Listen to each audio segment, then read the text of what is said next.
Welcome everybody to actually our first webinar of 2013. Oh, is it? It's our first webcast of 2013. Wow, time flies. But, you know, it's cool. This is our third year of presenting these webinars, and thanks to everybody that came out tonight to join us. Really glad. It's just because you guys are supporting us, so we get to continue to do these. And welcome. Thank you very much for coming out. Thanks for coming out. I'm G. Truglia, the president of TSD, and we got Pierre Rispo behind the camera, and we've used some of his expertise as we're going to tonight. And I'd like to thank Motor Age for being here for 3 years.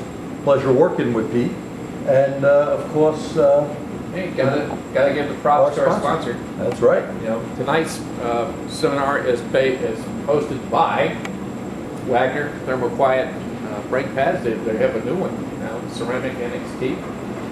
We'll give you some more information on that towards the end of the webinar, and certainly not an infomercial. But you know, I don't know if you guys knew that Wagner is part of the Federal Mogul family of products. Of course, that's Carter, which helped us out. Yeah, we've done the Carter. That's right. The fuel pump, Moog, chassis parts. My buddy worked for Moog for years. So yeah, and it's. I think that's one of the things that really excites me about this process over the last 3 years. You know, the companies that have come along with sponsors, Federal Mogul and the others, these guys are major players.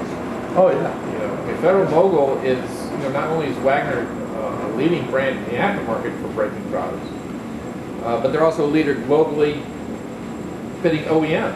Yeah. You know, literally the brakes that your car came with. You know, so. Which is very important when you guys are dealing with the squeaks, the noise, the whole 9 yards. Yeah, and that's really what we're going to try to tackle tonight, the comebacks, the complaints that you get from customers after you do a brake job. You know, one of the leading complaints is noise. No doubt. I mean, you know, running a shop for years, I would get people, and I tried all different brake pads, different rotors, and sometimes it was something you weren't doing just right. I mean, Volvos, I used to do a lot of them, and they were real quirky. And, you know, that's what we're going to cover. Some of these things, whether it's cutting the rotor, whether it's replacing the rotor, you know, using a good quality part. There's a lot of cheap stuff out there that people go with. Right. And that is an issue. Right. Pulsation, another very common complaint. You know, especially when someone heats those brakes up, goes through a puddle, you know, they get the little pumping. They're doing a little free exercise there. That's what And you know, one of the things we're going to share with you guys tonight is that you can set that up in your own repair process. You know, it may not be happening tomorrow or next week, right, but you can set up the conditions that will create that problem, and then you end up with a comeback you could have avoided. So we're going to share some ways to avoid that. And then of course you get the ones where they complain about the feel, the stopping ability didn't feel the same as it did. You know, we're going to talk about that too. And some of the pitfalls there, Pete. Some people, when they do a brake job, they're pushing the piston in, and they didn't open a bleeder, and or when they do that, they don't bleed the other wheels, and sometimes you get that spongy pedal. Right. And that is a different feel. And besides, different brake material. If you're using the wrong brake material, the wrong rotors, glazed rotors. Yeah. And we, of course, the Federal Mogul Tech folks have been very open with us, sharing a lot of good information. Yeah. And not information unique to Wagner. I'll put that right out there. I've talked to other, you know, major manufacturers, as you have, and, sure, and a lot of the things that we're going to show you are a common thread from all of them. And all of them tell us that the complaints that they get blaming their product for causing the squeal, the pulsation, and failure is really none of the kind. It all boils down to doing the job right the first time around, checking those things that are going to create those problems the first time around. That is super important. I can't emphasize that enough. And the newer tolerances. I mean, new cars are not as forgiving as the ones you and I grew up with. Yeah. So. And, you know, is your brake lathe, whether it be on car or, you know, a standard bench type, is it really good? Right. You know, a lot of these things have been beaten up, and I see people cut them and the finish is not right, or it wobbled so much, they didn't cut it correctly, took too much off one side. There's a lot of different things that we'll go over, and we'll be actually doing a brake job. I'm going to get my hands dirty. Yeah. So he has pink gloves, though. Yeah. No, the purple gloves, don't worry about it. Let's move over towards the car here for a minute. I want to grab a couple of things. Yeah, okay. Let's be right back. So here we can see we have a rotor that's pretty beat up. I mean, I've seen a lot worse, but you can see there's a lot of hot spots on it. And you can see we already have taken washes and put it on here so we can hold this rotor on, so we can measure it easy, we can do runout easily, and we have obviously done that prior to showing you how we took the wheel off. You don't want to really see that. Before we get real deep, guys, too, let me a reminder, this is live. Things happen when they're live, so kind of bear with us. Really? Never happened to us, right? And number two, if you have a question, comment, Pierre's keeping an eye on the chat channel, so just type it in, and we'll answer them as we go along. Yeah. Okay. Pierre, if you see anything, just let us know. Will do. He's kind of doing double duty for us, and we appreciate Pierre taking the time to help us out, as we do all the guys at TST who help us make this happen. One of the things we haven't talked about yet, I do want to kind of mention really quick, brake fluid. Oh, brake fluid, biggie. Recently did a lot of research on that, and got a video on YouTube, and then the Auto Pro workshop on brake fluid testing. You know, I know you agree with me. I have no problem selling a brake flush to a customer if it's needed. Exactly.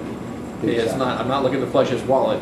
You know, I'm looking to help him take care of his car. Exactly. And a lot of guys go by the rule that if I'm doing a brake job, I should do a brake flush. Well, what if the guy just had that done 6 months prior? Right, just a waste of money. He doesn't need it. I mean, you know, maybe cracking the bleeders open to get some little air out, but not Sure. flushing everything. Right, and That's the difference. you can't tell by the fluid color. Oh, no. Okay. So, here's a couple of things on that for you.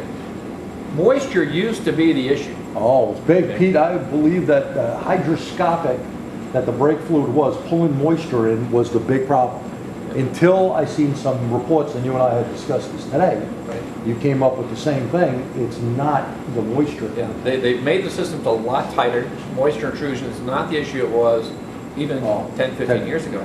Totally different. But what is the issue is something that it shares with coolants. There's an inhibitor That breaks down. in that fluid to help protect the internal components from corrosion. And that doesn't last forever, just like it doesn't last forever in the coolant. Now, when that starts to break down, now moisture can become an issue because it takes very little when that inhibitor package isn't where it's supposed to be to start that corrosive process. You know, the other thing we learned when we visited another company, that fluids is not all brake fluid that's being sold out there is equal. Yeah. You know, when you get this white bottle type of thing or a cheapie, a deal is not a deal. You know, good .3 or .4 fluid is going to cost you some money. Look at the boiling point is the important thing. And be careful of silicone fluid only in systems that would call for it. Right. And there's, Right. you know, a few of those, of course, motorcycles. And Yeah. there are applications for it, but use the right brake fluid. Absolutely. So what I do want you to do, though, whether you're checking as part of your normal under hood check or you're doing it as part of the brake service, here's probably the easiest way to do it. These are brake strips. They're test strips. So we can pop that puppy open. And these brake strips, here, I'll hold you this little thing here. These brake strips, by the way, are real good to show your customer because, you know, you're giving them the visual of where this brake fluid is at. And what this strip is testing is not moisture, though. It's testing the health of the inhibitor package, and what is the trigger, I guess you could call it, is the amount of copper that starts to show up in the brake. I've actually seen some cars where the fluid had a greenish tinge to it because they were so heavily loaded with copper. That's correct. Don't want to wait for it to get that bad. This is actually part of the motorist assurance program. Yep, It has the spec. That's correct. No more than 200 parts per million. It's very simple. You just dip it in the fluid. And let's face it, guys, this is a moneymaker. I know you're probably saying, what the hell are they talking about brake fluid? The reason why we're talking about brake fluid, it's important and it's something that you should be testing. Yeah. For years, I used a old tester that will show you a newer style one that I put into brake fluid, and I would check it out. Whether it was a Honda or any other company that recommend flushing, if it wasn't bad, I wasn't going to flush it.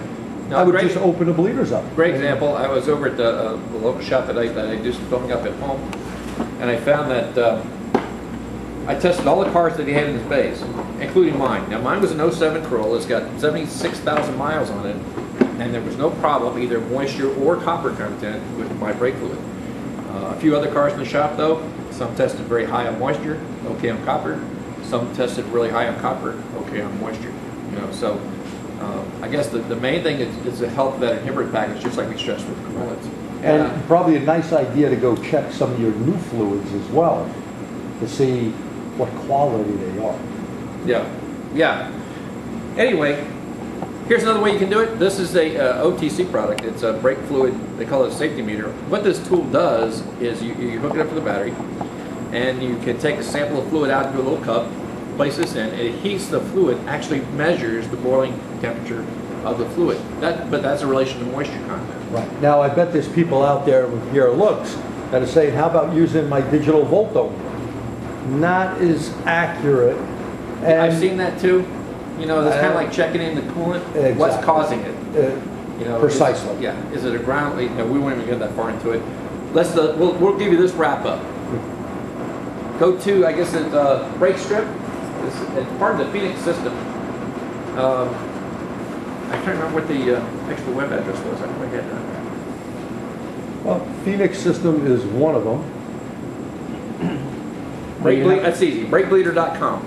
Brakebleeder.com. And you can get information on those strips, probably on the tool truck, and probably at your local parts house. Yeah, quite a few. I have a couple of questions. Oh, sure, Pierre. Questions From Mike. So we should not recommend a brake flush with 3% or greater moisture, was the question? Certainly, if you can test by moisture and you have excessive, absolutely. Okay, but what I'm going to tell you is that you're going to find, here's the deal. If the inhibitor package is okay, there's no corrosion taking place, and the SAE reports that I read said up to 5% moisture content and still be okay. Okay, that's a fine reason for changing it. I won't argue that point. But you can have as little as 0.5% of moisture and a low inhibitor package and have corrosion problems. And that's one of the leading causes of damage to the ABS hydraulic control units. Those are not cheap parts. And by the way, that's, using the good fluid and testing it correctly, you won't have to change an ABS controller, which is expensive. Yeah, I mean, those solenoids and dump valves and everything that are in there. I think you will find more cause based on the copper content than you will on the moisture content, because the vehicles today just steal that much. And again, I thought the same way up until probably about 8 years ago when that report, was presented to me, and I was like, wow. Another question, Pierre? Another question from Brian. Where do you find the brake test strips, or the brake fluid test strips? What was the name of that website again? If you want to find it out, it's through the Phoenix Injector Company. Brakebleeder.com is one source. And there's other ones out there. I don't know off the top of my head. There's quite a few different companies. Just make sure it tests copper. Right. Not just moisture. But some of them, if you just do a little spit test on them. In Florida, I can leave a test strip out for moisture sitting on my workbench, and it's going to change color. Exactly. And that's really not the best way to test it. Any other questions, Pierre? That's it for now. Okay. All right, let's go ahead and start now on the brake job. We talked about the brake fluid. We already had the wheel off, but prior to that, the first thing I want you guys to make a habit of doing, as you should be doing anyway, I'm sure most of you are, is check the wheel for any play. Is there any indication there's a problem with the bearing? Because if we've got a loose bearing, whether it's a taper to hub type bearing, that's going to impact the brakes. Exactly. That could be one of those factors that sets it up for pulsation down the road. Right. Yeah. And the next thing is, how's our hub? Sure. Yeah. Is the hub good, bad? I mean, people forget to make sure that the brake rotor and hub are really clean together. That's an issue. Brake mounting parts is another one. That's a great point, and I want to go ahead and stress that. I'm going to make sure we have everything kind of loose here. And the first thing I'm going to do, I got my usual seat maker. Right, look this up. A lot of times you get that little wear ridge right at the edge of the rotor, and I don't want to make it any harder than necessary to get it off. To get the caliper off. Now I see some guys, and I've been guilty of this, like stick a big old screwdriver in here and yank it all the way over. Play the yanking. Okay. And that in itself is not a bad thing, but what you're doing or what you want to do while you're squeezing this closed is get a feel for how smooth the piston is to retract. Yeah. And that is important. The other thing we'd like to also mention is the bleeder valve, which, you know, hold left here.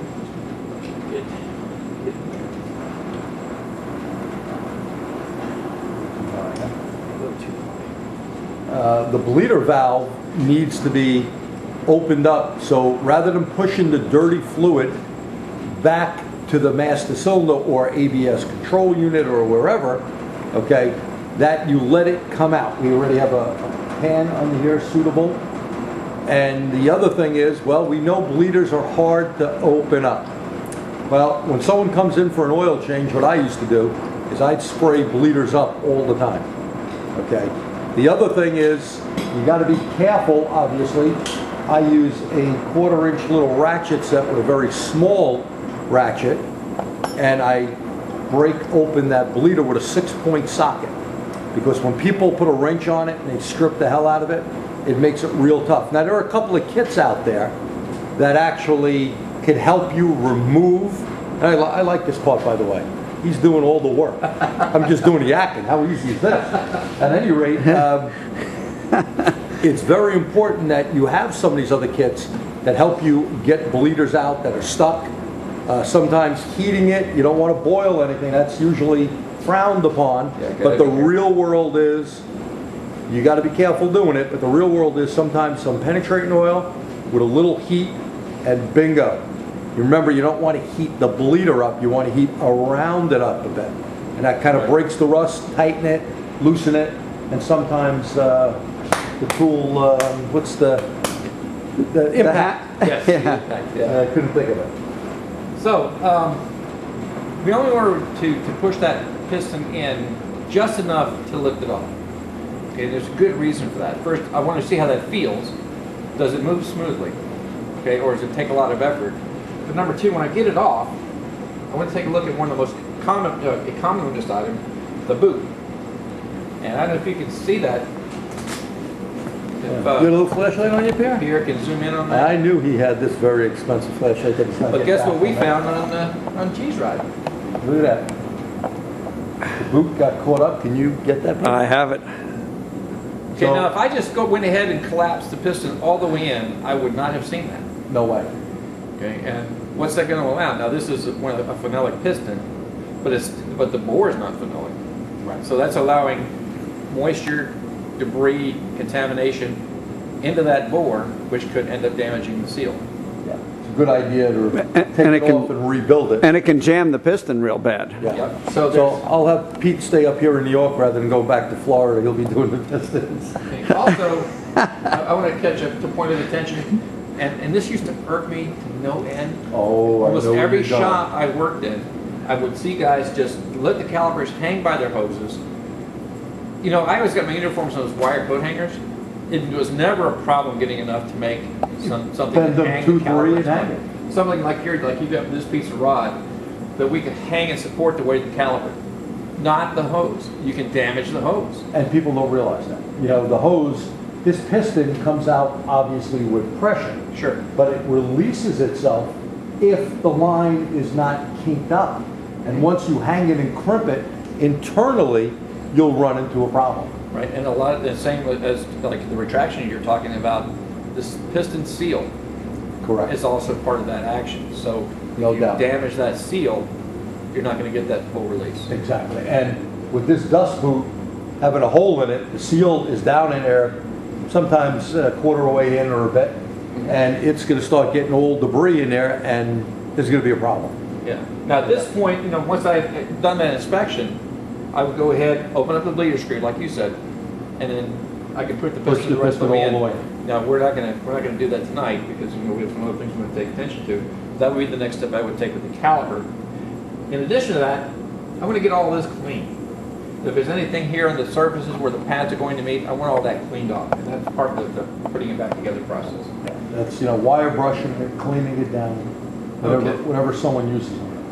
Next thing to do, we're going to take the pads out and inspect them for their wear. Not a bad idea to mark the inners and outers, so you put them back in the same place. Some are unique. Well, especially, you know, where sensors go. Some people have sensors upside down. And some of these are replaceable. You know, this is this is actually melted pad, but you know, these are replaceable. There's hardware for that. And also, you get something like a BMW or Mercedes or Audi, they have little sensors on there, headlight sensors, I'll get that Yes. out. Yeah, Headlight pad wear. sensors, pad wear sensors. And on some models, either the inner or the outer pad is directional. It's Yes. labeled as a right or a left. That's right. Yes. And that's something to look for when you get the box. I always say play the matchup game even when you get a set of pads. Well, Make you know sure me, everything it's looks like, good. it's, you have a service information system for a reason. And we've said this a million times. Let me take care of that. All the rules of thumb that we grew up on, you know, with the old days, I mean, with the carburetors and points, you could do that, but today's cars, the tolerances are specific, the way things are put together is very specific, Oh, you know, very. model to model, make to make. You've got to look at the service information system so you don't make what otherwise would be a simple mistake. No doubt, you know, that's what all data is for. Go in and get the spec out. Now, we're going to remove the caliper mount. And of course, we loosen this up. You know how No, that's hard it fine. is. Wait a minute, go. He's very strong. I used my Ingersoll air ratchet that doesn't bust your hands up, by the way. And we loosened this up earlier. But again, I got to ask, for you guys who are watching, how many of you replace the guides? Okay. How many of you remove the guide pins, check the position of the bushings, clean them up? This is all part of doing the brake job. Why? This has to be able to, the stomach has to be able to move That's freely. what's called a floating caliper. Right? So It has to be able to float, move. And if you do feel that there's a little excessive play, you know, don't like, well, that's not a problem because New pins. They have a pin package. A pin kit. Well, look at you this. know we We'll hold can whatever you want. get the parts, you know, So- to rebuild that. There's the pins, and there's the boots. So they do sell these, you know, and if your parts store doesn't carry them, you got to ask them to carry. By the way, you can make yourself a few extra bucks and do the job right the first time, rather than having some pad wear Right. or some noise because we can't move back and forth correctly. I'd like to make a comment about the sliders on Euro cars. A lot of people assume that the amount of drag on the pins in those rubber bushings that are in those floating calipers, that's all right, and it is not. The bushings are not actually worn out a lot of times in our rust belty type of area. Rust forms behind the bushing and squeezes it. And then it gets tighter and tighter, and the caliper won't return. You end up with one pad that wears much faster than the other. Right. Why don't you take a look, Pierre, and see if there's any questions, and thank you Yep. for that good tip. And while Pierre's checking those out, I don't know about up here. I know we have a chain down where I'm at that advertises all the time the Oh, 99, please. 95 brake job. All 59, four corners. All four All for corners. $99. Okay, we got the Okay. $59.95 Of stuff. course, I know you're a shop owner. You own multiple shops. Yep. You know, Pierre was a business owner. A lot of you guys who are watching business owners, you know, just no way. You can't do that. You can't pay a tech his time. You can't buy the quality No. component. No That's way. where, and I know that's what you guys battle against. Because I had to fight that argument with the guys that I was in the shop with. It was I so want a bad. hardware kit. Why do you want to spend that money? Right. You know, well, do you want your brake job to last, or do you want it to last half? Right. And they should be selling it accordingly. Yeah, Yes. and in the state of California, they had problems with those cheap brake jobs, and they don't allow them now to advertise the low price. And that's pretty good, because we need to do the job right. We're professionals after all. I have a few questions and okay. comments. Okay. Rob says, if you can open the bleed screw, would you recommend clamping off the hose to prevent fluid loss? Okay, let me stop you there. Someone mentioned if you could open the bleeder, clamping off the hose, that's a no-no. To me, that's just as bad as hanging it. Yeah. Now, again, you think because it looks like it's rubber, it's not. Inside is a diameter Nitrile, that's see? nitrile, yeah, and if you crush it, it doesn't always go back, and that piston is going to be a problem. So please don't do that anymore if you've been doing it. Yeah. There's nothing wrong with, you know, once you open it, let it drip a little bit. You can see the color of the fluid if anything's coming out. Just lock it up. And I always keep my little small snap-on ratchet, 1/4 inch, and Yeah. you know, whether it's 3/8 or an 8 millimeter or whatever, lock it back up, and again, hang it like we have it don't hang it by the hose. Rocky made a comment. He said, I keep 4 short bungee cords on top of my toolbox. Ah. Hang 'em. We have those too. The rubber bungee cords That's work right. well. Very good. For You know, that even- and other things. Yeah, axles, whatever. It really helps. Great tip there, Rocky. Thank you. And Bungee cords. Guy John said, I thought when a dust boot was torn, it was required to be replaced. Ah, he thought when the boot, in case you can't hear Pierre doesn't have a mic, he thought when the dust boot was ripped, it's required to be replaced. Well, in my shop it was. Yeah. I mean, we'd rebuild pistons. Of course, nowadays I think it's always cheaper to get them, but they're not hard to rebuild. Even if you take the bleeder out and put grease through there to pop the piston out on some of the hard ones, you hone it, I have the hone, put it all in, get a new piston and a Well, kit. yeah, I think I think the days of rebuilding calipers and stuff, because we did it all the time way back when, but constantly. now it's something we just just give me a set. Right, and just match them up. And I'm going to give you a good tip that happened. You know, bleeders, watch where they're located. Most of the time the bleeder is going to be on top so the air can get out. There was a shop that actually was going crazy, replaced everything on the car, and all I did when I put it up in the air and said to him, dude, come here. The bleeders were on the bottom. Now some Volvos and stuff had 4 bleeders on split calipers, but again, they'd have a bleed procedure. You don't want to put things the wrong way. Yeah, and and thank God for those in our business who helped us make some money. But anyway, Yeah, All right, we'd rather do it right the first time. yes. That's what we're here about. That's Trying right. to help you. John had a question, how to deal with rust in the pin cavity on those calipers. Okay, talking so about the guide pins. The guide pins in the pin, I think what he's talking about is when I said the rubber boots get rust and it constricts them. I had a procedure for that where I would, obviously you take the rubber boot, the pin slider thing off and throw it away, get new ones. Then I would clean it out with old-fashioned brake cylinder hone tool that Sure. they Oh, yeah. still have somewhere. oh, I have them right in my box. You can get a variety of bottle brush size hones. Yeah. And then to use. additionally, to keep it from rusting, I would spray it with a little primer, rust-stopping primer. Good tip.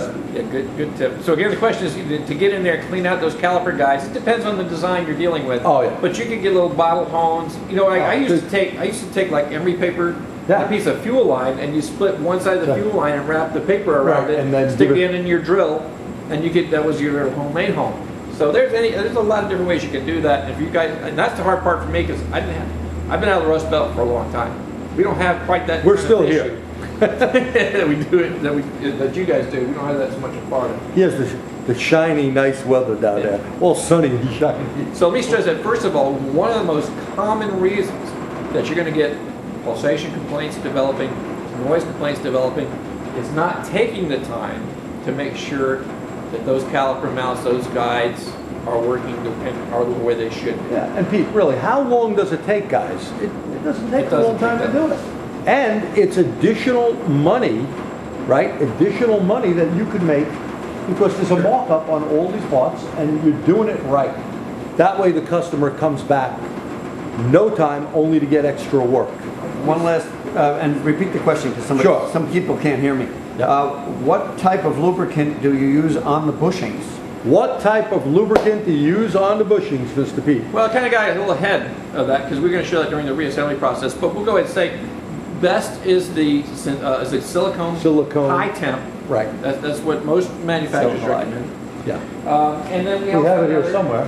Another type. This is a synthetic moly. Yeah. That you can use.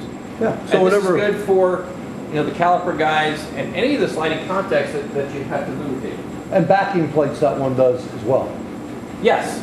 I used we're talking about drum brakes. Guys. Drum brake. So if you look carefully, when you have the shoes off, you see 3 little metal tabs, if you call them that, little Right. rise spots. and in the don't shoe. forget the anchors and the pivot pin Right. at the bottom. And a lot of brake squeal in the drums is because those contacts are not lubricated. Right. When you see a groove in them, well, no one has done anything on that backing plate. They didn't lubricate it. And Yeah. it will wear a groove right into it. Yeah. You ever replace a backing plate because of a drum brake issue? Yeah. But that's it. Another question, Pierre? Stephanie asked, what if the bleeders are stuck and you can't get them out without breaking them? Well, there's a couple of different methods. First of all, again, we went over this before, a 6-point socket only. repeat the No, question. no, someone asked the question, thank you, Pierre.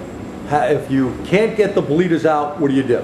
Well, I always use a 6-point socket, okay? Lubricant, very, very important. And sometimes, you know, even a little heat and, like we said before, the impact hammer. So your little impact thing, you bang it. A lot of times it's rusted. Now, if you can heat them up, and believe me, we get a lot up here. I've done even brake lines. When you have your brake line over here that comes up to the block and you have to loosen it up, I spray this stuff up with penetrating oil ahead of time. And always use the method of try to go tight, loose, a little heat, little tapping. Sometimes even the socket on there, give it a couple of good shots with the hammer, break some stuff loose. And we have a couple of kits here. I don't know who makes them. Could be Mac or Snap-on or someone, whoever sells them. They are specific to getting bleeders out that are broken or whatever. They even make different tools where you can rethread them and stuff in different sizes. Yeah. So you may want to look into that. I'm sure there's a lot of resources from your Snap-on, Mac, Maco, and all those guys. Okay. We had a comment and another question. Okay, We have more comment? questions. What are you doing, question The or comment? comment was the small ball hones. They have metric size ball hones for those boards. Metric size ball hones was one of the comments, so yeah, that'll do it. And the other one was, a question, if a hose has been twisted and you found it on your visual inspection, should you replace the hose? I would say Well, yes. let's repeat it. On a yeah, visual sorry. inspection, Keep forgetting. a hose has been twisted. Pete said he would replace the hose. I'd go with him. Remember, you got a 3,000-pound gun here. You got to be able to stop this thing. Yeah, And- the car doesn't run, it ain't gonna hurt anybody. Right, but when you can't stop, That's a I problem. don't know about you, but I like, you know, pedal to the metal sometimes. I want to make sure my vehicles are able to stop. And I really hate to mention this, but it's the fact that the world that we live in is called CYA, guys. You know, I would rather err on the side of safety, so I don't get a call from a lawyer down the road, whether it was my fault or not, taking everything I've worked so hard for. Right. You know, so Yeah, you err have on a the side of safety. responsibility as a mechanic, technician. You know, when you work on someone's car, people come in and they trust us in telling them what's wrong. Right. Now, believe me, I know, we got a place right down the street, 5995, they advertise on the radio. You know, we're in the New York City area, they advertise, they're sponsors of a major team and all that stuff. Well, guess what?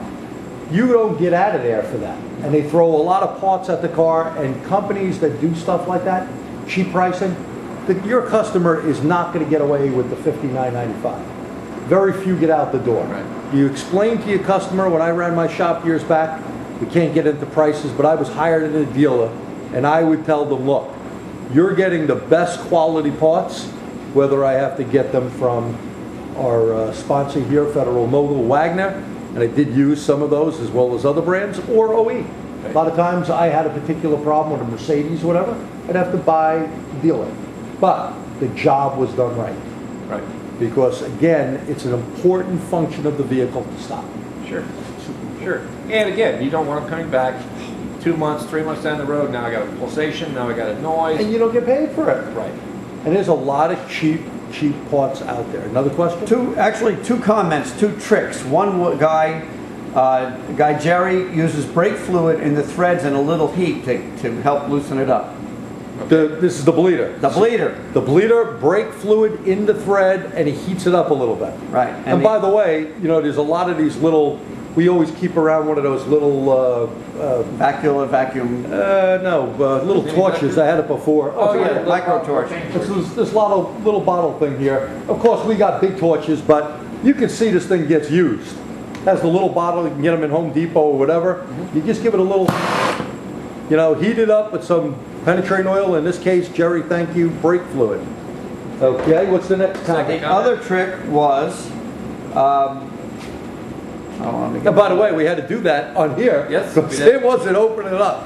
from Bill, he said they stick a drill bit in the hole in the middle of the bleeder to stiffen it up, so when they put the wrench on it, it won't distort. It'll make it solid. Ah, That's a Bill, great idea. I like that. Bill puts a drill bit in the middle of the bleeder, but I wonder if he changes it after that. Because what it's going to do is stiffen it up so it won't cave in. They do Right. cave. Right. And that's a They're very good tip. soft. Hopefully you can take that drill bit back out. Well, you what's know- the worst case? You're gonna replace the bleeder? Wagner has a whole thing of bleeders. Yeah, we got no problem replacing the Yeah. bleeders. I used to keep them in That's a stock. great idea. Yeah. That's a You great know, idea. And I like that. I want to thank all you, just to this point, the interaction and comments is great. You guys keep it coming. That's what makes these Yeah. events so valuable, not just to the other folks who are watching, but to us. Yeah. You know, Hey, I didn't think of the drill bit then. That's good. Thank you for the tip. I appreciate it.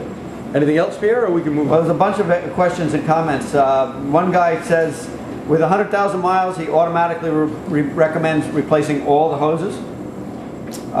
One of my customers would have the same thing as Guy's comment is 100,000 miles, recommend replacing all the hoses. I had a couple of engineers that were my customers, and they insisted that you replace every hose. We're not talking just the front hoses, the back hose, any hose on a car, and replace calipers or wheel cylinders or whatever. Everything he wanted replaced. He said 100,000 miles is a lot of stopping and a lot of wear and tear. Sure, I can see that. Another guy, Rob, said just a tip, don't overheat the caliper. I think we said that. Yeah, that's wanna- correct. very good point. Don't Don't wanna overheat damage it. Yeah, by the way, if you overheat it, you're gonna hear a poop, and smoke's gonna come out with a little fire out of your brake hose. We've seen people Spoken do from the it. man with I've personal done experience, right? Oh, yeah, believe me. When you have people work for you, you see a lot of things. Fire extinguisher is good to keep her out. This is a little off the bleeder subject. Is there any special cleaner to remove brake differential fluid mixed with brake dust and brake fluid? Off of, That's a good question. Off of what? I guess he's talking about okay, linings. we're talking about removing, I've always been, I guess the question is, anything special to remove, what was it, brake? Differential fluid mixed Differential with fluid. brake dust Sounds like and an brake axle fluid. So we have a rear axle seal and you got it on the linings. They're going You know bye-bye. what, they're gone. They're They're gone. No. Don't even risk it. Even cleaning the drum is not a good idea. If you put new shoes on, and Yeah. some people just spray brake clean, sand it a little bit, Right. you really want to machine those drums down. You can just take a couple of thousands off, even them up on both sides, Yeah. and get rid of those brake shoes. Which is the same way, it's like one of the reasons I like to wear gloves, because when I go to actually put everything back together again with the new friction material, on the discs, I don't want anything on those pads. I don't want any grease spots on the rotor. So I want to keep my hands clean from that. When I'm doing drums, I used to take masking tape and I'd wrap it around the friction material while I was installing it, and then right before I put the drum back on, that's when I would It's a good idea. remove the masking tape. Yeah. See, I wouldn't really, I'm not a glove wearer, but I always have... Especially lavender. Especially lavender, I don't go that like that. That's a whole other ballgame. Not that there's anything wrong with that. Just doesn't suit me. At any rate, I would always clean my hands, with the shop rag, and/or if they were dirty to put them on, like I would not want to put pads on with my hands like this. Right. Because you will, and even the rotors. Right. And cleaning them down, we'll get to that part. Right. Cleaning the rotors down, very, very important. So I guess we move on now to the next single biggest thing that you guys can do to eliminate your comebacks, and that's take proper care of the rotor. That is probably, according to several people I spoke to, the leading cause of brake noise and other issues. Poor stopping, Poor pulsation. stopping is improper finish, improper use, putting one on. that Improper did not mounting. expect. A lot of different things going on with it. So we're going to start off by taking some measurements. Come right here. I got my mic. And we're going to start off measuring the rotor at least 6 spots around.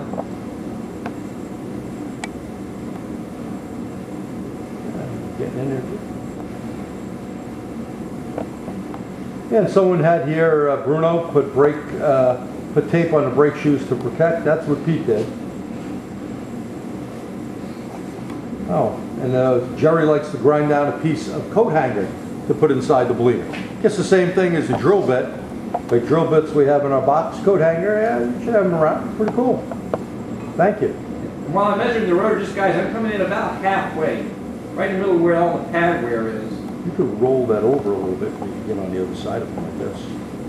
You got wire. And we're just going to do a few just to kind of give you an idea of what we're doing.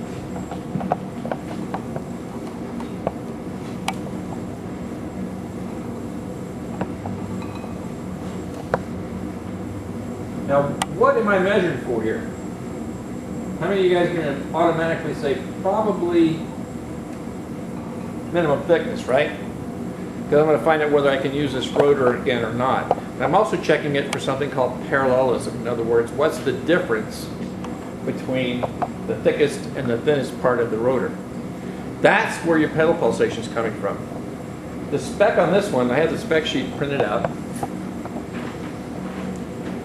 But the maximum allowable variation is only 18 thousandths of a millimeter. That's 7 thousandths of an inch. Yeah, Excuse me, peanuts. 7 10 thousandths of an inch.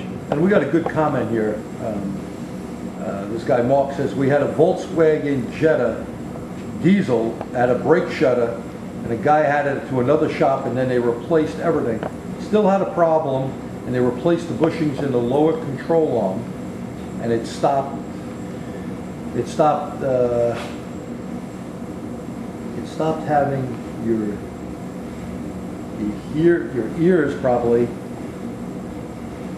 And have we heard anything like that? And that's what he. Well, I tell you what I have found out, you know, the BMWs with that big bushing in the back end of their control arm. Yes. They go bad. Oh. And you hit the brakes, they give you the same thing as a pedal pulsation. No Which you doubt. think is a pedal pulsation, and it's not. Okay, so there's a couple of things that, you know, that can result in that. And it goes all with checking all possible causes, right? So we're going to do this all the way around, and for the interest of time, I'm not going to complete all the steps, but what we're doing is we're measuring the rotor, at least 6 to 8 spots around the circumference of the rotor. Then you can take the largest measurement from the smallest. That's your thickness variation. That's got to be within the spec. If it's more than that, odds are you've got a pulsation in the pedal, and if not, you're going to very soon. Now, why? When you have a variation in the thickness and the pads are at rest, the pad's going to come into contact with those thicker sections as the rotor turns. So instead of having a nice, even parallel surface, you start to get a nice, uneven parallel surface. And your pads are trying to follow that. It's like trying to follow hills and valleys. And that's what ends up causing that pulsation in the pedal. So once we've done that and we determined that what the thickness variation is, we also, of course, have the number for minimum thickness. Correct. Is this serviceable? And again, according to the spec sheet, the minimum thickness value for this one, you can find her here, Betty. And while he's looking that up, we had someone on there say they take nuts without these caps on it, and they put the flat side down. Yeah, that's something Yes. that you do for years. But everyone that has these acorn type of nuts or cap type nuts, Now, well, you're gonna have to put a washer behind them. I have a suggestion. You can't use lug bolts necessarily on like Euro cars with bolts, but the old flywheel bolts were the same thread and diameter but shorter.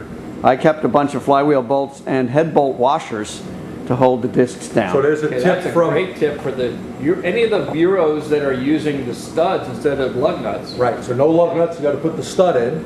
You just use the Flywheel bolts. On a BMW, flywheel bolts, but with the washers from head bolts. Yeah, and head bolt washers. Yeah, because head bolt washers are nice and thick. Okay, awesome. So we have the minimum thickness. We compare that to spec. The spec for this vehicle is 26 millimeters. Right. Okay, we're well above that, so I'm not worried about that. I got all kinds of room to resurface it in that regard. But that does bring up an interesting point. When you go to that little book by your brake lathe and you have all the specifications, you see a few, don't you? Yes. Yeah, minimum thickness, and then a lot of folks list a discard spec, Correct. and some list a machine to spec. Okay, and it's interesting, but machine to actually can be 3 different definitions. You see the little asterisk in the book, right? And you guys know what I'm talking about. You see the asterisk Yeah. in the book. You got to look at that. You got to go down to the bottom of the page to see what that particular manufacturer is using machine to define. Correct. Okay. Very bottom, we don't go below if it has a minimum thickness spec, or if there's a spec on the rotor for minimum thickness that you can still read. You know, use that as your bottom line. Right. But And- typically, machine to means you can machine it to that point and not beyond. And Okay. another tip, if we have, let's say the rotor on the other side has grooves in it, machine that one first. And you would like to try to get these as close as possible. If you took 20 thousandths off that side, you really should take 20 off this. Because having them uneven, especially when you heat the brakes up, you're gonna run into an issue. Right. Okay. Right. So that's what I always did to make sure they were always even. You know, of course, if you have one that's way far down, you know, then you should recommend a replacement. It's like, you know, shoes. When you put your shoes on, I bet you guys have 2 new shoes on or 2 old shoes. You're not gonna put 1 new, 1 old. But over the years, people have come in and said, hey, could you just do this or that? And of course, no. Question? One is a comment. Rob has run into suspension parts, not just those bushings. Shocks, struts, ball joints, especially on VWs and Audis, that mimic pulsations from brakes. Yes, and that's why it's always good. So Rob said he has bushings and ball joints and other front end components that actually mimics a pulsation from brakes. Yes, you know, when we do a brake job, being a professional, we should check everything. Make sure everything is tight. And Pete said that right in the beginning. So a good tip. Anything else, Pierre, while we're waiting? One was a question. Does your rotor mic have a point on one side? Does the rotor mic have a point on one side? Does your rotor mic have a point on one side? No, the one that we're using, both anvils are flat, and that's okay, but ideally, yes, a true brake micrometer does have an anvil with a point. Not too concerned about it on this particular one. I don't have any real big grooving or scarring or anything like that to interfere with that decision. And if I did, and I didn't have access to that type of mic, as soon as I have a cleanup cut, I'm going to measure it again. Right. Okay. No doubt. There was one other question. How about checking taper? And how does that affect brake operation?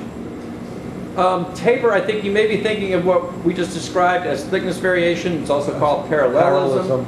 Any variation in thickness from one point to another on the rotor is just like taper. So just like taper of a cylinder, this is parallelism on a rotor. Very similar. Another question, Pierre? Another suggestion, actually, use acorn style or bolt styles that have stud installer from a stud installer set to hold the discs down. Use acorn style, yeah. You know, by the way, acorn style or stud style, the Pro Cut machine has a bunch of that stuff right in there. So when you're machining a rotor, it's actually done correctly. Yeah. So. Okay, what we're doing, guys, we're setting up our dial indicator because that's going to be the next step.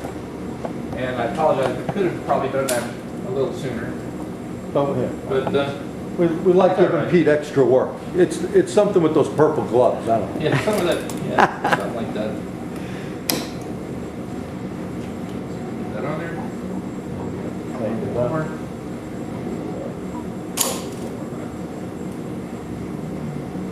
Well, that was a good spot. So Pete is clipping this on. And by the way, you know, we do a lot of different brake jobs here. And before, you know, some rotors can be saved and cut. Before we cut any of them on a car, we check them, just like we were doing here. And especially for something being out around. There's a comment that, and I didn't catch his name, I already went past it, but his mentor taught him to always do things like that in pairs. Brakes, anything like that. Do everything like that in pairs. Exactly what I said before. Very good. We really appreciate your comments, guys. So, you know, Pierre, some of your experience on runout on a BMW. Now, you know, some people will put these things on with 6,000s.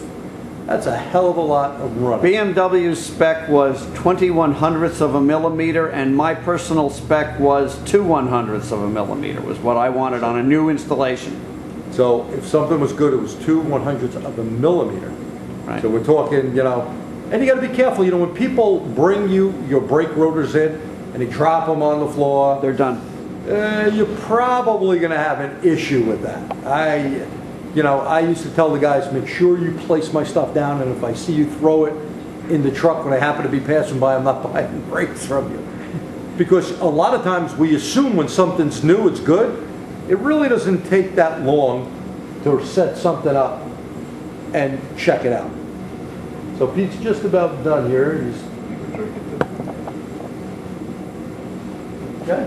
Listen to this pattern.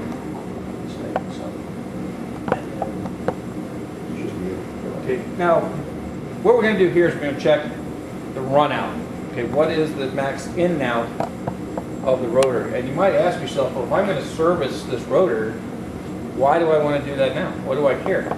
Okay, now, if I'm trying to diagnose the situation, that might be one reason, but the other is, how many of you guys are still using off-car brake plates? Oh, there's a lot of them out there. There sure is. And is the arbor piece good? Is the cone good? How do you know? How do you know? How do you know?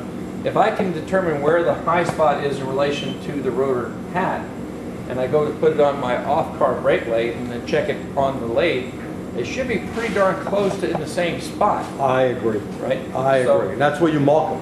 It's a good setup. And by the way, when you're checking it here, that hub should be nice and clean. You should have that rotor down tight. Very, very important. So Pete is going around with it. I was going to do this for him, but he likes working. I'm a hands-on kind of guy. And what the hell? Might as well let him do it. And, oh, I still have my pin in my pocket. Okay, so I can mark the high spot. So he likes drawing. This is not a Mr. Rogers class, by the way. No, but And now I have that mark. Okay? So we got that part taken care of. Now, if it's excessive like this one is, the next thing I probably want to go ahead and do is take the rotor off, clean everything up. Okay? Let's take a look at that. Because remember, we torqued these studs down. All of these studs were torqued down, I think, to 40 foot-pounds. 40 foot-pounds. I'm cheap. It's very out of the set.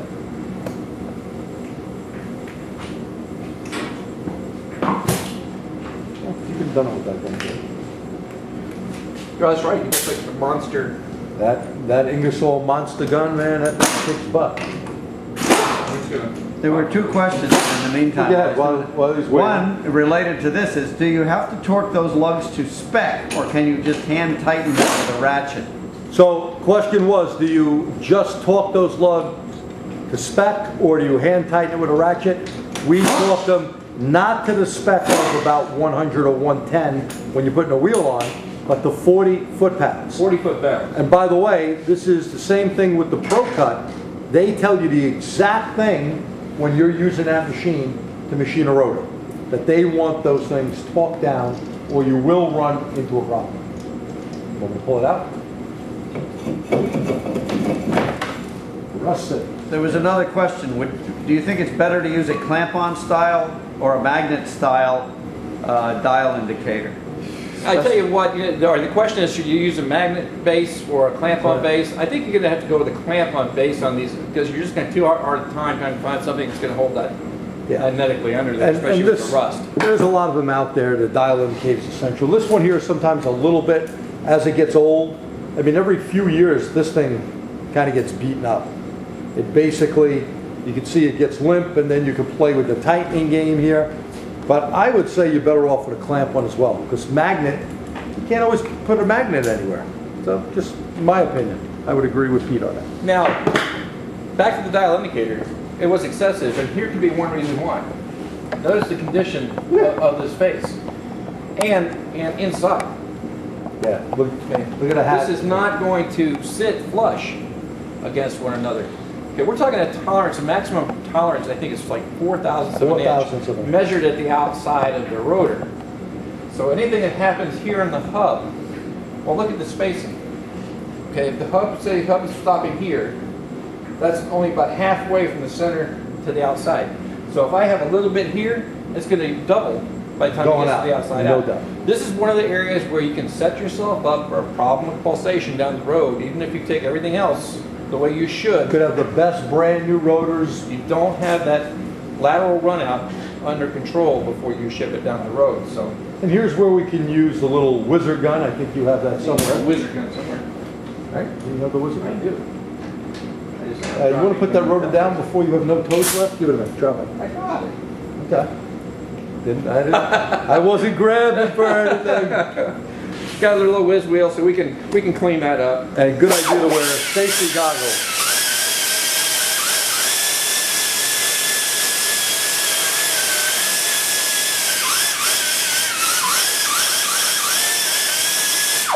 Well, and we'll continue that in the interest of time.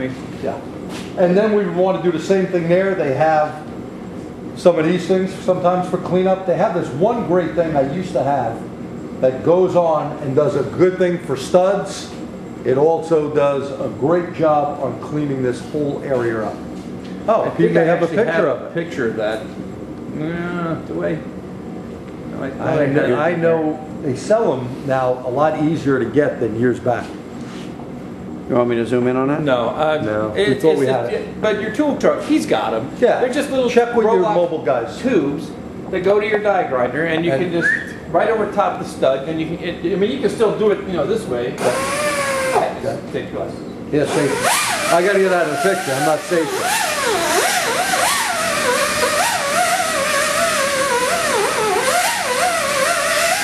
Now sometimes that's the beauty of using these, so that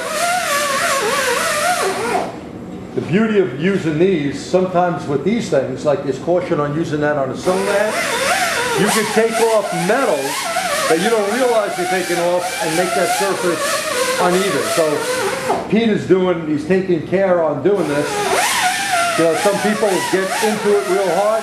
We're gonna run into a problem. Again, these are usually 3M, and then there's just a 3M. I used to keep these in stock all the time. They work real well.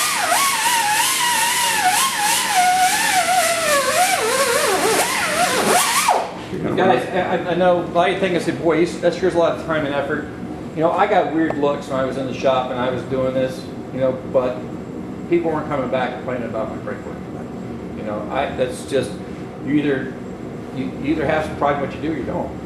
Exactly. You either want to do it right or you don't. Right. And I'd rather do it only once. Sure, and I want my get paid the customers, second because time. maybe they got to the $59.95 guy or the $99.95 guy that I had, and like you said, their customers didn't get away with that either. So they're already disgruntled. They already put us in the same boat. Right. You take the time to explain what you're going to do and show them what you're going to do, and you put yourself in a whole different boat. No doubt. Be a pro.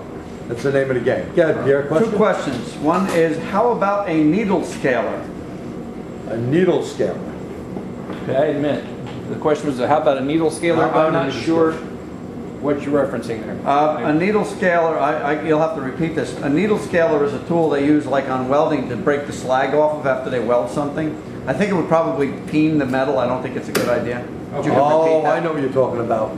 This needle scaler rather, is something like with welding, and if you use it to break the rust off, it may not work. It may pit something.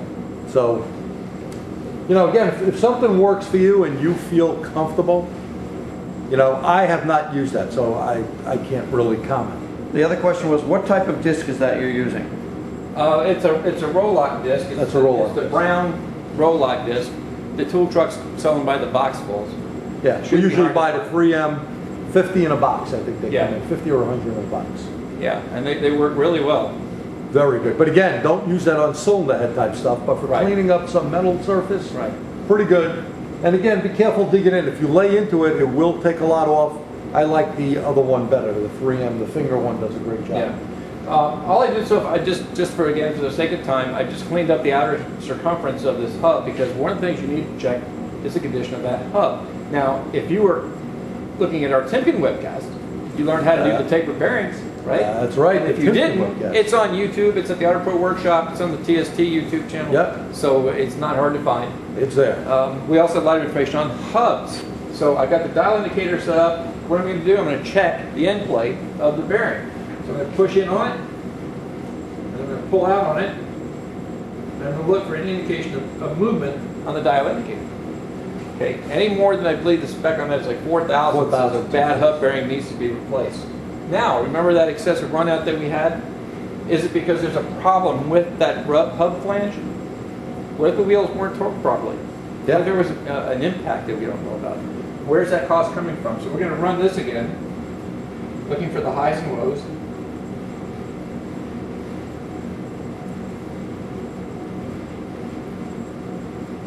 So he's rotating this around, looking for the high spot. While he's doing that, we had a comment that one of the guys thought it was a good idea to turn the discs with any pad replacement, no matter what, new surface. New surface. Oh, okay. surfacing the disc with any pad replacement was a common. I would agree, pad slapping, to me, that's some of your cheap stuff that's done out there. If the surface is not totally even, the pads will wear uneven, squeaks will develop, and your stopping distance will not be as good. Well, GM actually issued a bulletin about a decade ago saying that if you don't have damage, all the measurements are okay, that you could just keep right on going. And I've done it. But does that mean it's worked? I mean, it might have worked once. Doesn't mean it's always going to work. The benefit from resurfacing the rotor is you have a nice clean surface to lay down that layer of friction material that we're going to talk about as the last step of your brake job, that again will help prevent issues with noise. Right. And I think with the GM thing, they had a lot of problems. Yeah. Their on-car brake laid, because a lot of these cars started going front-wheel drive when he issued this out. The units they were originally using were not up to par. Yeah. I mean, I remember one tool I had years back for the ones where the rotors wouldn't come off on Hondas, Subarus, bearings. This quick cut would go on there. It'd be something, to drive the car. It really didn't do a great job, but that was better than not cutting them, but it wasn't really good. So I think GM had a lot of problems where either brake blades, bench brake blades were issues, as we mentioned before, people not putting everything on correctly, and some of the poor quality brake on car machines that they had. And as far as resurfacing a brand new rotor, again, it really depends on, there's two split schools of thought on that one. If you're using white box stuff, you're going to have to. If you're using a quality product, probably not. The final judge is when you install a rotor, you do the runout checks like we've been demonstrating. If it's in spec. Yeah, I'm going to tell you another thing about I got to pick this rotor up to kind of show you. We had done something with ProCut a while back, and we weighed rotors, OE rotors, regular rotors. When we look at the thickness from here to there, well, cheap companies, white box, you know what they do? You have the same thickness as far as overall, right. But what they do is this is a lot thinner, this part of the rotor, they put bigger spaces in between. Yeah. The weight is drastically different. When it's drastically different, you get what you pay for. Right. Use a name brand and a good piece that was something that came up from more than one source while we were putting this together. That this is, globally, an industry-known issue that these knockoff products, they look visually the same, but like you just pointed out, the working metal, if you will, is only enough to last maybe one life cycle. That's right. And you're not going to get a second one out of it. And a good rotor, you'll get 1, 2, maybe even 3. Exactly. Now here's an issue. Just yesterday here in the New York area, New York City taxi cab industry, the FBI did a raid, and the raid was on counterfeit parts that they were putting in. Parts that looked like they were a major brand, like Motorcraft or whatever, because this is a lot of Ford taxis. And meanwhile, they found that these parts were substandard parts, and they were paying big prices for them. And someone's life is on the line because this taxi cab is driving all over New York City. And so even if be careful out there. And everything does measure the same, you can't see the metallurgy. No. So again, like you pointed out, you've heard us say it a million times, you get what you pay for. Exactly. Stick with the name, quality part, manufacturers that you know. There are plenty of them out there. Oh, there's plenty of good ones. One of them. Oh, without a doubt. Tiger's a big name. So that's one way to go. Now, back to the runout, we checked the hub. Guess what? The hub's great. So there's no problem with excessive runout or play. That's not the problem. Where did all that runout in the rotor come from? I'm going to bet it was all the rust. So we're gonna clean that up, and we're gonna check it again when we put this vehicle back together again. But before we proceed, of course, now the next step would be putting our parts list together. What do we need? We know we've gone through the caliper. We got a torn boot on this one. I'm kind of leaning towards recommending some reman calipers for this customer. No doubt. But if that was okay, we're going to take a look at the caliper hardware. At the very least, we're going to replace the pad guides so that they're able to move smoothly. Now, these are pretty nasty looking. So, and a lot of the quality pads now are coming with that as part of the package. That's true, and that's something for us to show them. Yeah, can do You know, I used to stock a whole bunch of different shims, and they stick on things, and there was even a couple of companies like BG that would have different stuff to go on a pad. But now, take a peek at these thermoquiets, and while he's opening the box. There was a question from Kenneth. Do you have any comments on the Brake Align, A-L-I-N-E product? I don't know that. Yes, that's a great question. Break the line. Who was the gentleman again? Kenneth. Kenneth is asking about a product called Brake Align. If you do a Google search on it, what the Brake Align is, it's a shim system to correct runout that you're not correcting. Yes. At Okay. first, it didn't ring a bell in my brain. And I talked to Rick Kearns. Rick, if you're watching, hey! He's one of the senior technical trainers for Wagner braking products. And they do these, I mean, they're doing dozens and dozens and dozens of brake jobs as part of their training curriculum. And not once has he had the need to shim a rotor to correct the runout if everything else is done properly. Right. If there's too much on the hub, Right.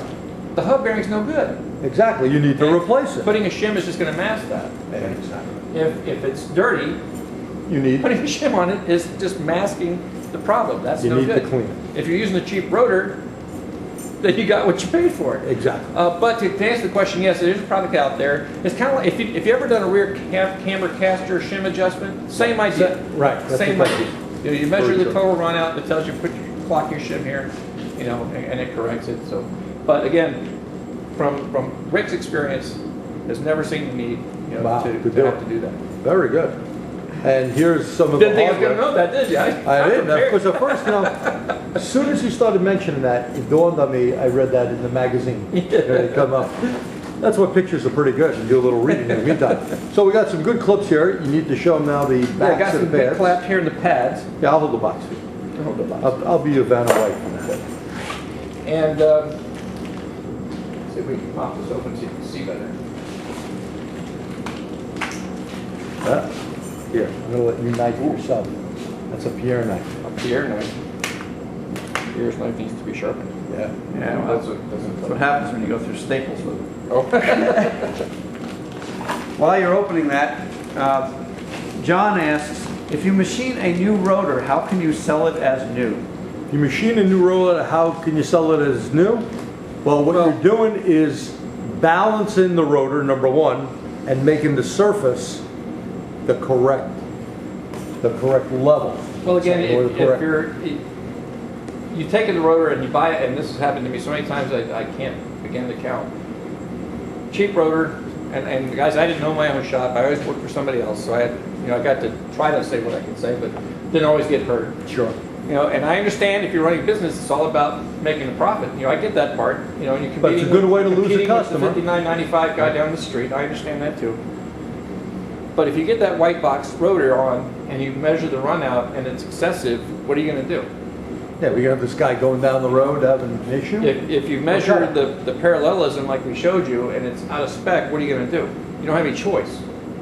You know, or you send it back to the parts house. And you get one that's worse. Yeah, so, or you buy the quality rotor. And if you get a quality part, odds are no, you don't have to. You put it, the finish is where you need it to be. You put it on the car, you verify the runout's okay, and you're done. Yeah. You know, so, yeah. We're going to do a little bit more out the road here, but since G brought up the pads, of course, these are the Wagner NXT, the ceramic pads, the new thermoquiet pads. And one thing that I didn't know that I found very interesting, you know, some pads have shims on the back. Right. And it can be tempting if you don't. It's funny how often that these little pieces of paper just get tossed People in the read that? trash. RTFB? Nah, throw it out now. You should read it, by the way. But they're in there for a reason. You know, the shims that you had on the old pads don't necessarily go on the new ones. Ah, Right, that's, so that's another fun. mistake that people make. And I was always a fan of putting a little high temp silicone on the backing, not only on the outer pad but the inner pad as well. So that helped dampen the noise and kept it quiet. But you know what? You can't do that on these. You see these little raised areas here? And forgive me, all the Wagner folks watching, if I can't quite get it out because it's kind of Tough for it. tough. It's a bunch of tongue twisters. Lucky he didn't tell me. Integrally molded insulator, or IMI. That's what they call IMI. these here. And if you, I mean, it looks the same, right, as the rest of the backing. Yeah, it does. But it's not. These sections are actually almost similar to the friction compound. Wow. It's an organic compound, and this actually acts as the shim. And then they coated all that. Yeah, it's coated, but it specifically tells you do not use any type of lubricant here because you can degrade that material and then you'll get a defeat the purpose, and you create a problem that you wouldn't have had otherwise. Yeah, no doubt. So, and then of course, just to kind of demonstrate, this is not quite as drastic as some of the NXT pads that I'm sure you've seen with the chamfered edges and cutting. Keeps the noise down. Yeah, I mean, these guys take this seriously. I mean, they have these things, and Mr. Mernon, if I get this wrong, the laser refractometer, it's Refractometer? dude, they spin these things up, they get them hot, and they analyze exactly what's hitting what and where, and then that's what you see the cuts there for. So it's to maximize the pad content. And no, guys, this is not a commercial for Wagner. Yeah, and a lot of cheap pads, these are all square and high. And, I also worked, besides running my own shop for years, I worked for someone, and they would have cheap pads like that, and we would have to sand them down to keep the noise down. Yeah, and But so here to do it for you. They made that. I guess the point I want to stress, not just Wagner, but the big boys, the big brake players. They make products not only for the aftermarket, but they make them for the OEs. They work directly with the OEs. They know what this vehicle needs to stop. So anything that's got their name on the box is going to perform to at least that level. No doubt. If not better. Now, some of the question that's usually asked is, how do they break the brakes in? Braking, driving, or stopping, we should say, in this case. A lot of people have different methods. Doing 60 miles an hour and jamming the brakes on. Probably not a good idea. Well, it's kind of a little ahead. I'll go ahead and we'll talk about that now since you brought it up. But again, that is one of the most commonly missed items on the checklist. Once you're all done and the brakes are back on the car, you do have to break them in before you turn it over to the customer. The purpose of the break-in is to apply a thin layer of that friction material on that new rotor surface to match them together, okay, without overheating the pads, creating those hot spots that later become squeals. It's like anything else on the car. Sure. You have to break it in. Wagner recommends the 20-30-30. And I've heard some other companies like to go even 30-30-30. And then to me, that's probably the easiest to remember. Right. At least 20 stops, complete stops, from 30 miles an hour to nothing. And gentle, moderate stopping. Not hard stops and not long, drawn out, slow crawling stops. Right. So you don't overheat them. Yeah, so you don't overheat them. Wait 30 seconds and repeat the process. So you're going to do that at least 20 times. 30 miles an hour to nothing. 30-second wait in between. Or you can go from 50 miles an hour to 20, but I know in my test drive days, that's a hard place to find to do that. It wasn't too hard to go to the neighborhood, right, do the 30 to nothing, And then, even then, you want to recommend, in fact, I got a slide on that. I think we'll share that now. We'll get, there you go. So here's the procedure. Wagner recommends the 20-30-30 rule. Other companies say 30-30. I think that's the easiest to remember. 20 complete stops, 30 miles an hour to nothing, or 20 slowdowns from 50 to 20. Light to moderate pressure. Don't panic stop. 30 seconds between applications so you get the pads to cool down. And then tell your customer, you're not quite done yet. Tell them they need to do 1 or 2 days of normal driving, normal stopping, to avoid those panic stops, avoid those, you see grandma with her foot on the brake pedal? Oh, yeah. While she's driving? Okay, you don't do that with a new set of brake pads. That's gonna cause you to come back and have some issues, okay? So does that answer the questions about the burnishing? So, we're getting close to our time here. Oh, then we ought to cover the one last thing here. Let me get this out. Be right back. We just love your questions and comments, and have so much to share with you. But of course, we know you have to work tomorrow as well. So here's a new rotor, for this application. I'm just going to let it hang here so I don't have to hold on to it. We're just going to let it sit there for a minute. But I want you to look at the finish. Let's talk about we said we're going to resurface the rotor that we have on the car. If you're on an off-car brake lathe, make sure you follow the recommended procedures by that plate manufacturer. Rough cuts up to maybe 6/1000ths, Yeah, depending on your machine. depending on the machine. And make sure your tips are good. Yes. Make sure you verify the high spots in the same place. I've seen a lot of adapters damaged, dropped on the floor, Oh, dinged up. That can throw that off. And also look on the rotor for a lot of hot spots where it looks like the material, the metal has, Yes. your tip is just going to jump over it. If it skips over it, you're never going to get that rotor. Well, that's good. That's a good point. You go back to your visual inspection. If you see those little blue dots, if you see hairline cracks, then it's gone. It's gone. The rotor's got to go away. Yeah. And part of the reasons for that again is hot. Running too hot for whatever Sure. reason. On the car lathe, follow the manufacturer's directions. Okay. The whole goal though is you want to get a good RA finish. I think the spec is like 5 to 74, and that's a roughness average RA Right, right. finish. Okay. Now, why do we want it smooth like that? Well, that's so that we can get a nice, even, thin layer of that friction material embedded on the rotor. If it's too rough, and that's one of the leading causes, again, of noise complaints, is that the rotor finish is too rough. Guys, just take it off the brake lathe, throw it back on the car. Well, think about that for a minute. You watch that lathe turn, and it's like a record needle. Exactly. It's one long, thin strand being removed from that. And just like a record, it's got really sharp hills and valleys. Yeah. So follow procedures from your machine, but the very last thing you should do, get a sanding block and some 120 to 150 grit paper, hold it on the surface of the rotor for about 1.5 minutes, 2 minutes per side. That's going to take and knock down all those hills and valleys, give you a much smoother finish. If you can run your fingernail across the surface and it catches, that's too rough. Way too rough. If you can't write on it, I mean, we used to try to write on it with a ballpoint pen, and if you could do that, it was probably okay, but if you couldn't, it was too rough. If there's one thing you can do, that's one of the steps you need to take. No doubt. And the next one, again, often overlooked, is how to clean the rotor when you're done. Pete, you just took the words out of my mouth. Because I would say most people do it wrong. And we're going to probably have people out there to get mad at us when we say what we're going to say. One of the best solvents that you can use is good old hot soapy water. Just like doing an engine, Yep. right? You're not putting brake clean in an engine. Nope. And there is a reason for it. It is, and I thought, and it was very interesting when I learned exactly what the reason for not using the aerosol cleaners. In the yellow have we've done it, brake clean, spray it on there, and you go Clean on. the pads down. That's okay if you got like a grease spot or something Right. and it's a finished surface. But if you want to clean the machining debris out, here's what happens: the propellant in the aerosol is a refrigerant, Sure. and it's cold, and it will actually cause those grooves to lock down on the debris.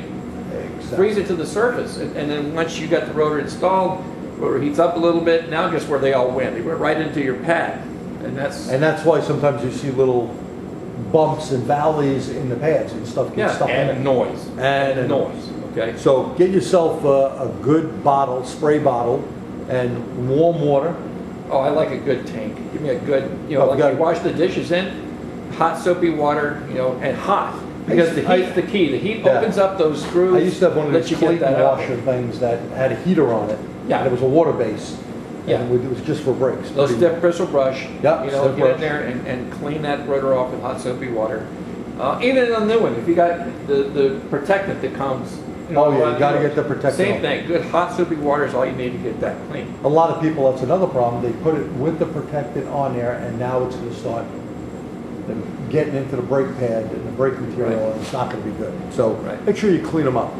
Okay, Now, then- with about 10 minutes left that we have, Just to wrap up, because we got the rotor clean now, we got it serviced, we got the new pads ready, we've got the caliper serviced, the rotor's going to be installed, caliper is installed, we're going to torque the caliper mounting bolts to spec. no doubt. We're going to lubricate the caliper sliding pins, with that high temp silicone or the moly lube that we showed you. We're going to take a wire brush anywhere there's a contact sliding surface between the mount and the caliper assembly. Make We're sure going you to clean that up with the wire brush. We're going to apply a light coating lubricant there. And then, of course, we'll put the wheel back on. Well, before we put the wheel back on, we'll check one more run-out check on the rotor, make sure that's okay. If that's under 4 thousandths, 4 thousandths? I think 4 thousandths is the limit. On this one, 3/4 thousandths. Okay. Yeah, no more than. Yeah. then we're gonna go ahead and put the wheel on and torque the wheel, back down to spec. Oh, not use the air gun Oh, no. forever. No, torque the wheel back to spec. You And all know guys, that in the already. future, when you're taking the wheel off, let's say that later on, and maybe if you didn't do the brake job, but if you are taking this apart to do other service, mark the rotor to the hub Exactly, index. so that you put it right back on the same way. If you're doing the rotor runout and you're a little off, then take it off, move it one, put it back on, check it again.